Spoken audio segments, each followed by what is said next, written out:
आज हम कक्षा 10वीं की एक्सरसाइज 3.5 का सवाल नंबर 4 से हल करना शुरू करेंगे। इसके पहले के सारे सवाल आपको हमारे डिस्क्रिप्शन और वीडियो में अवेलेबल है, मिल जाएंगे। तो आप चाहें तो वहां से जाकर पढ़ सकते हैं, देख सकते हैं और अपने दोस्तों के बीच शेयर भी कर सकते हैं। तो चलिए हम सवाल नंबर 4 से इसकी शुरुआत करते हैं। इसमें पहला सवाल थोड़ा बड़ा है, इसलिए हम बोर्ड पर नहीं लिख रहे हैं, क्योंकि आधा बोर्ड लगभग सवाल ही आ जाएगा तो फिर हल कहाँ से करेंगे। लेकिन इसका फोटो आपको मिल जाएगा नीचे, और आपके पास तो बुक है ही, फिर बोलना क्या है, बुक से आप खुद पढ़ेंगे। बोला एक छात्रावास के मासिक व्यय का एक भाग नियत है तथा शेष इस पर निर्भर करता है कि छात्र ने कितने दिन भोजन लिया। कोई हॉस्टल है जिसमें बता रहा है कि अगर कोई बच्चा वहां पे है, हॉस्टल में रहना चाह रहा है, तो उसके लिए एक नियम है कि एक हिस्सा, जैसे पैसे का, जिसके खर्च जो 1 महीने का है, उसके एक हिस्सा जो है नियत है, नियत मतलब फिक्स है कि उसको इतना देना ही देना है। इसके बाद प्रतिदिन वो कितना खाना खा रहा है इस पर डिपेंड करता है। अगर एक दिन का अगर 10 रुपया वहां पर रखा गया है किराया, तो 10 दिन खाना खाएगा तो 10 में 10 से मल्टीप्लाई करेंगे तो 100 होगा। अब प्लस में जो नियत किराया होगा वो होगा, तो वो देना पड़ेगा उसको। वही बोल रहे हैं कि निर्भर करता है छात्र ने कितने दिन भोजन लिया। जब एक विद्यार्थी ए जो 20 दिन भोजन करता है तो 1000 रुपये छात्रावास के लिए व्यय के लिए अदा करने पड़ते हैं। कोई ए नाम का स्टूडेंट है जो वहां पर 20 दिन भोजन करता है तो उसको 1000 रुपये देना पड़ता है। जबकि कोई एक बी नाम का बच्चा है, वो 26 दिन भोजन करता है तो उसको 1180 रुपये देना पड़ता है। तो बोला है नियत व्यय और प्रतिदिन के भोजन का मूल्य बताइए। नियत व्यय मतलब वह फिक्स किराया कितना है, कि फिक्स उसको महीने का खर्च कितना देना पड़ेगा, और साथ ही साथ जो प्रतिदिन का किराया है वो कितना लगेगा। तो चलिए सवाल हम शुरू करते हैं। सबसे पहले क्या करेंगे कि मासिक व्यय जो होगा मान लेंगे, तो क्या लिखेंगे हम,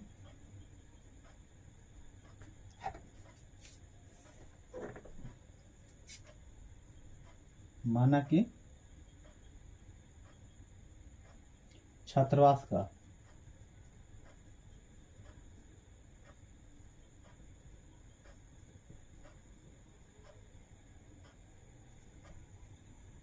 मासिक व्यय है बराबर 100 रुपया।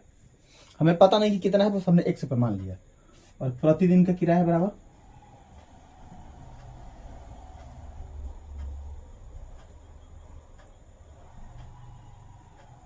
प्रतिदिन का भोजन पर व्यय वाई रुपया। व्यय मतलब खर्च होता है। अब बोल रहा है कि यदि कोई ए नाम का छात्र है, प्रश्न से ध्यान से देखिए, ए नाम का छात्र है, वह अगर 20 दिन भोजन कर रहा है तो उसको 1000 रुपये चुकाना पड़ रहा है। तो 20 दिन में क्या होगा, उसका एक्स होगा। एक्स मतलब क्या, जो मासिक किराया फिक्स है, कितना देना ही देना है, वो तो उसको देना पड़ेगा। और साथ ही साथ वो 20 दिन भोजन करता है, तो 20 दिन भोजन करता है, एक दिन का कितना है, वाई रुपये कीमत है, तो उसको कितना देना पड़ता है, 1000 रुपये देना पड़ता है। ये हमारा समीकरण 1 हो गया। पुनः कोई बी नाम का स्टूडेंट है तो उसको भी फिक्स जो किराया देना है वो तो देना ही। इसके बाद 26 दिन वो भोजन करता है, तो एक दिन का 26 रुपये एक दिन का वाई रुपये कीमत है, तो 26 दिन का क्या होगा, मल्टीप्लाई कर देंगे, बराबर 1180 रुपये उसको देना पड़ता है। समीकरण 2 हो गया। अब बोला कि इसके प्रतिदिन का किराया प्लस मासिक खर्चा निकालिए। तो देखिए इसमें बोलेंगे पहले इससे आप जांचिए कि यह अद्वितीय हल है या नहीं। अगर है तो हल कीजिए, नहीं है तो बीजगणितीय विधि से हल मत कीजिए। तो हम यहाँ पर क्या करेंगे, सबसे पहले हम इसको लिखेंगे तो हमारा क्या हो जाएगा, A1 बराबर क्या हो जाएगा हमारा 1, B1 बराबर 20 और C1 बराबर ये इधर आ जाएगा तो क्या हो जाएगा, -1000 हो जाएगा। यहाँ तक किसी को प्रॉब्लम नहीं होना चाहिए। ऐसे ही A2 बराबर 1, B2 बराबर 26 यानी C2 बराबर -1180, क्योंकि इधर का प्लस इधर जाएगा तो माइनस होगा, वही हमारा C का गुणांक होगा, अचर पद। तो इसको हम जांचेंगे कैसे, A1 बटा में A2 बराबर B1 बटा में B2 बराबर C1 बटा में C2। A1 1 बटा में 1 बराबर 20 बटा में 26 बराबर -1000 बटा में -1180, माइनस माइनस कट गया, कटाएंगे नहीं। तो यहाँ पे क्या हो जाएगा, 1 बटा 1 बराबर 20 बटा में 26 बराबर 1000 बटा में 1180। तो हमारा ये दोनों फिक्स आ नहीं रहा है, तो हम क्या लिखेंगे यहाँ पर, चूंकि A1 बटा में A2 is not equal to B1 बटा में B2, इसलिए इसका अद्वितीय हल होगा।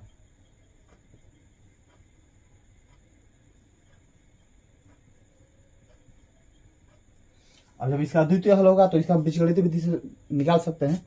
अब हम क्या करेंगे, देखिए समीकरण 1 तथा 2 से चल रहे हैं। यहाँ पर समीकरण 1 तथा 2 से हमें बीजगणित विधि से हल करना है। तो समीकरण 1 तथा 2 क्या है हमारा, x प्लस 20y बराबर 1000। ये हो गया x प्लस 26y बराबर 1180। अब देखो हम लोग क्या करेंगे, चिन्ह चेंज करेंगे तो कट जाएगा हमारा ना ये दोनों। तो 26 में से 20 गया, सॉरी बड़े वाले में से छोटे वाले को घटाएंगे, बड़े वाला का चिन्ह बैठाएंगे, माइनस हो जाएगा। यहाँ पर क्या हो जाएगा माइनस 180।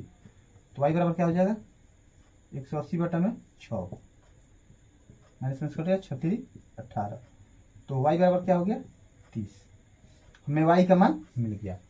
अब इस y के मान को क्या करेंगे हम, समीकरण 1 या 2 में रख देंगे।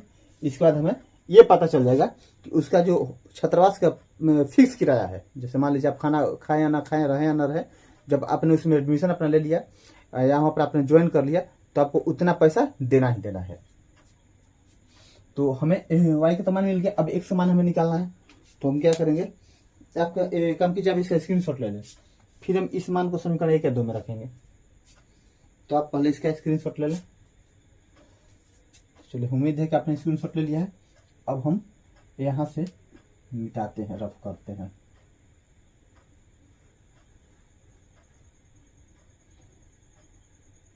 या पूरा ही मिटा देते हैं,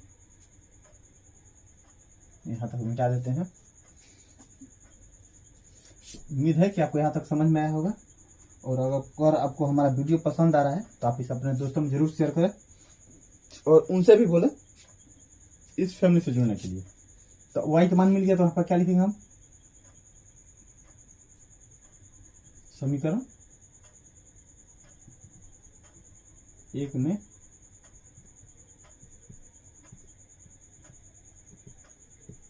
y का मान रखने पर समीकरण का मान क्या है, x प्लस 20y बराबर 1000। x प्लस 20 गुना y का मान 30 आया है बराबर 1000। तो x प्लस क्या जाएगा 6 से नजी हो जाएगा इज इक्वल टू 1000। x बराबर 1000 माइनस 600, तो x बराबर क्या हो जाएगा 400। अब देखिए 400 क्या हो गया हमारा, ये मासिक व्यय है, ये आपको 400 देना ही देना है। आप उसमें 1 दिन खाए या 10 दिन खाए, साथ ही साथ ये पर दिन का है, प्रत्येक दिन आपको 30 रुपये देना पड़ेगा खाना खाने के लिए। तो उम्मीद है कि सवाल आपको समझ में आ गया होगा। तो हम यहाँ लिख दे रहे हैं x बराबर 400 रुपया और y बराबर 30 रुपया, और इसको हम मिटा दे रहे हैं। आप इसका पहले स्क्रीनशॉट ले लें, इसको मिटा दे रहे हैं।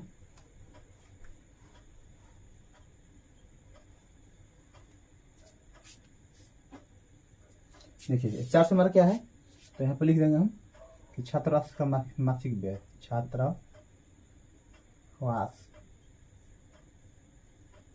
का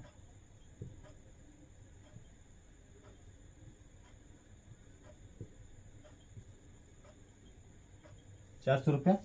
अब ये प्रतिदिन का व्यय बराबर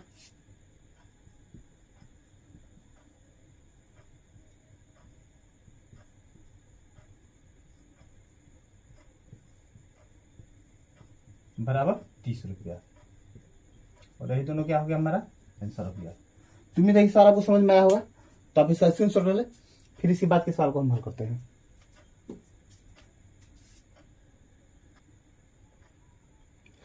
अब हम सवाल नंबर 2 को हल करेंगे। इसमें बोल रहा है कि एक भिन्न 1/3 हो जाती है जब उस अंश से 1 घटाया जाता है।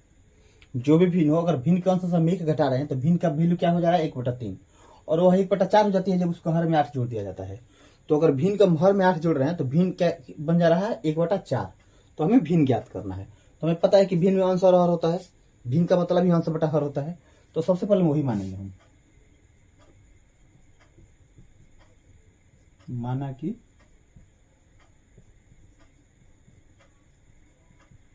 भिन्न का अंश बराबर x, हर बराबर y। तो इसलिए भिन्न हमारा क्या हो जाएगा एक्स बटा वाई हो जाएगा। भिन्न का मतलब क्या, हम अंश बटा हर ही तो लिखते हैं, या चलिए हम यही लिख दे रहे हैं अंश बटा में हर, तो क्या हो जाएगा एक्स बटा में वाई। अब केस 1 में क्या बोला है देखते हैं, बोल रहा है कि अब उसके अंश से एक घटाया जाता है, तो हमारा भिन्न क्या है एक्स बटा में वाई, उसके अंश से एक घटाया जाता है, तो अंश से हमने एक घटा दिया, तो भिन्न 1/3 हो जाती है। अब इसको क्या करेंगे हम 22 करेंगे, तो क्या जाएगा ये हो जाएगा 3x - 3 = y, तो ये क्या हो जाएगा 3x - y बराबर 3। ये हो गया हमारा समीकरण 1। अच्छा, यहाँ तक हमें समीकरण 1 मिल गया। अब हम क्या करेंगे कि समीकरण 2 के लिए दूसरे सिचुएशन को लेंगे। तो दूसरा सिचुएशन क्या है हमारा, केस 2 में बोला है कि जब भिन्न 1/4 हो जाता है, तो भिन्न हमारा क्या है x बटा में y, वो 1/4 हो जाता है। कब, जब उसके हर में 8 जोड़ दिया जाए, तो हर क्या है y है, 8 जोड़ते हैं तो इसका वैल्यू क्या हो जा रहा है 1/4। अब 22 करेंगे तो क्या हो जाएगा 4x बराबर y + 8, तो हो जाएगा 4x - y = 8। ये हो गया समीकरण 2। तो हम समीकरण पहले लिख लेंगे यहाँ पर क्या क्या है, 3x - y बराबर 3, और ये हो जाएगा 4x - y बराबर 8। ये हो गया समीकरण 2। अब हम क्या करेंगे कि इन दोनों समीकरण को लेकर चलेंगे, हमें मान मिल जाएगा, जो भी मान मिलेगा वही हमारा इसका उत्तर होगा। तो चलिए हम आप इसका स्क्रीनशॉट पर ले लें, फिर हम हल करते हैं। अब हम क्या करेंगे, समीकरण 1 तथा 2 को लेकर चलेंगे, तो यहाँ पर लिखेंगे हम समीकरण 1 तथा 2 से क्या है हमारा 3x - y बराबर 3, समीकरण 1। एक हो जाएगा 4x - y बराबर 8, समीकरण 2। अब देखिए हम दोनों में देखेंगे हमारा x का पद बराबर है कि y का पद बराबर है, जो बराबर होगा उसको कटा देंगे। हमें y का पद बराबर मिल रहा है, तो फिर कुछ झंझट करने की जरूरत ही नहीं है, हम इसी पर खेल अपना कर लेंगे। माइनस प्लस माइनस, ये दोनों हमारा कट गया ना, तो ये क्या हो जाएगा -x बराबर -5, माइनस माइनस कट गया, तो x का वैल्यू क्या हो गया हमारा 5 आ गया। अब इस x के वैल्यू को क्या करेंगे हम समीकरण 1 या 2 में रख देंगे, तो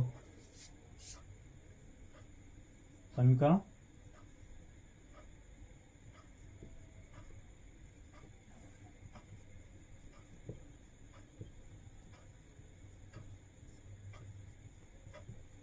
समीकरण 1 में x का मान रखने पर समीकरण 1 हमारा क्या है 3x - y = 3। इसका काम हमें नहीं।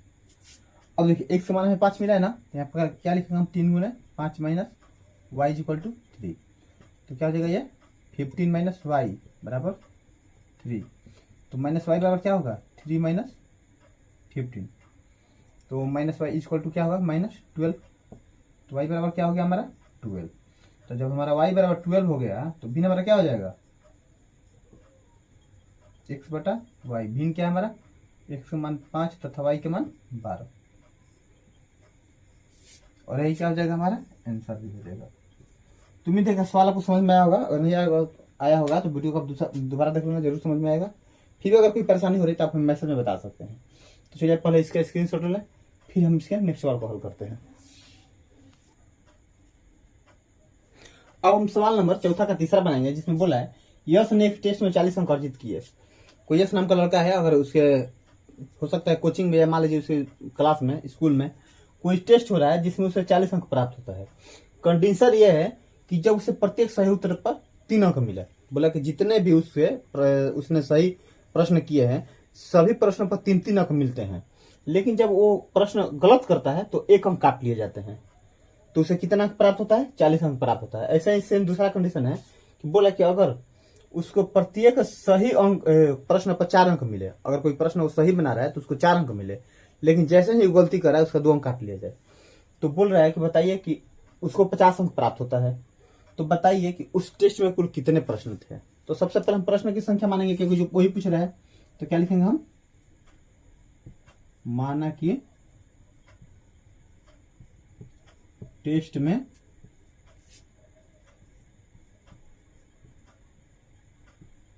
सही प्रश्नों की संख्या बराबर x।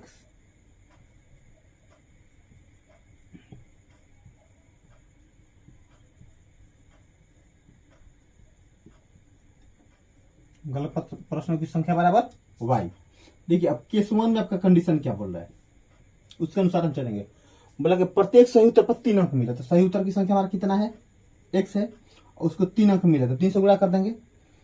बोला कि प्रत्येक गलत उत्तर पर 1 अंक काट लिया जाए, तो माइनस जितना सही अंक से उसको नंबर मिले, अगर एक प्रश्न गलती करे तो उसका 1 अंक काट लिया जाए, तो उसको कितना अंक प्राप्त हो रहा है, 40। हमने इसे समीकरण 1 मान लिया। पुनः अब क्या बोला है कि अगर प्रत्येक सही उत्तर प्रश्न पर 4 अंक मिले, तो प्रश्न की संख्या सही कितनी है, 1 से, उस पर 4 अंक मिले तो 4 से मल्टीप्लाई कर देंगे ना, माइनस, और प्रत्येक सही उत्तर पर 2 अंक काट लिया जाए। तो अगर कोई प्रश्न गलत कर रहा है तो क्या करेंगे हम, उसका 2 अंक काट लेंगे, तो उसको कितना अंक मिलता है, 50। तो देखिए 4 यहाँ पर है, यहाँ पर 2, यहाँ पर 50, तो 2 से भाग चला जाएगा तो क्या हो जाएगा यहाँ पर 2x minus y is equal to 25। ये हो गया समीकरण 2। अब हम क्या करेंगे, समीकरण 1 तथा 2 से चलेंगे और मान निकालेंगे। तो यहाँ पर हम लिखते हैं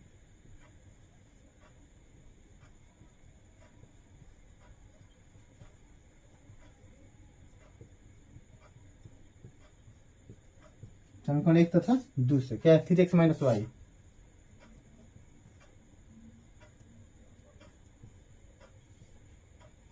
दूसरा क्या है 2x माइनस वाई,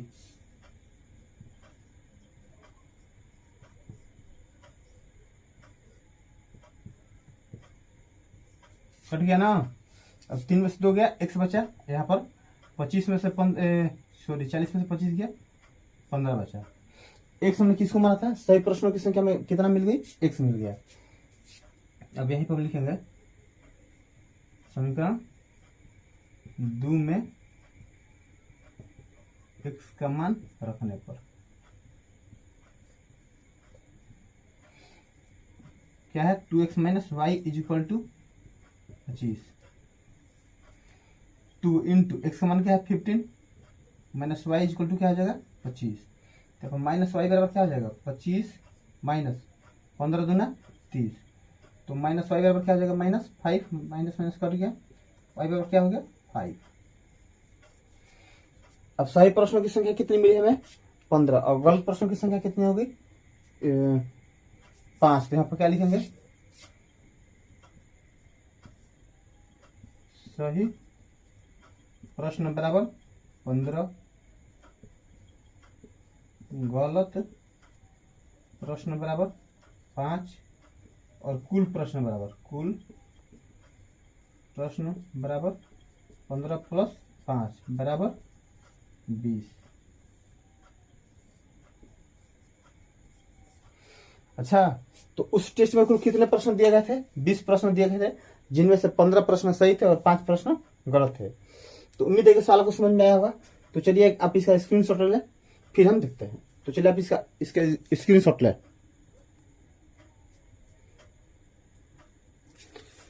आज हमने एक्सरसाइज 3.5 का सवाल नंबर 4 का पहला, दूसरा और तीसरा हल किया। इसके बाकी के जो 2 सवाल बच गए हैं वो आपको अगले पार्ट में मिल जाएंगे। तो उम्मीद है कि आज के सारे सवाल आपको समझ में आए होंगे। हमारा कोशिश यही रहता है कि जैसे हम आपको छोटे से छोटे तरीके बताएं और हर एक छोटे पॉइंट को टच करते चले, ताकि आपको समझने में कोई परेशानी ना हो। उम्मीद है कि सारे सवाल समझ में आए होंगे। अगर आपको हमारा वीडियो पसंद आ रहा है, पढ़ाया हुआ तरीका समझ में आ रहा है, पसंद आ रहा है, तो आप अपने दोस्तों से बोलें इसे शेयर करने के लिए, और खुद अपने स्टेटस में भी शेयर करें। आज के लिए बस इतना ही रखते हैं। नेक्स्ट टाइम आपसे मिलते हैं इस एक्सरसाइज के बाकी 2 प्रश्नों के साथ। तब तक के लिए धन्यवाद।